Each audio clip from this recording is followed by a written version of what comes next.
Aduh, baru je tepat semalam tau. Tapi data aku nak habis. Buat cepat sangat ni.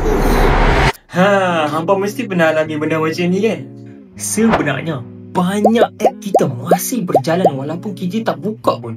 Macam contoh saya bagi TikTok preload video baru, WhatsApp download gambar group, Instagram refresh feed yang baru. Semua tu guna data yang sangat banyak. Jadi, bila kita fikir balik, kita sebenarnya tak banyak sangat pengguna phone tu. Phone hampa je buat overtime banyak sangat. Lepas tu, kalau ada siapa-siapa yang suka ambil banyak video ataupun gambar, mesti hampa nak backup, betul tak? Backup tu panggil dia cloud sync.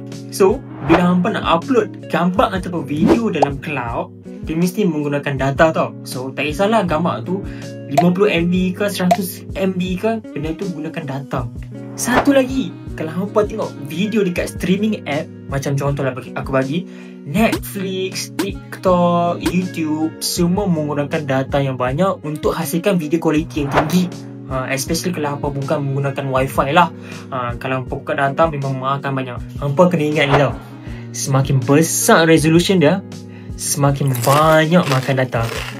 So sekarang ni, macam mana cara nak jimatkan data korang tu? Okay, jom. Yang pertama, tutup auto update dekat Play Store ataupun App Store. Nombor 2, hidupkan data saver mode. Nombor 3, guna wifi bila nak tengok video yang panjang. Nombor 4, off sync automatic kalau tak perlu. Nombor 5, dan yang paling penting sekali, korang kena beli SIM card Hello Telco. Kalau nak data tahan lama, internet pun laju, jom tukarkan Hello Telco sekarang juga.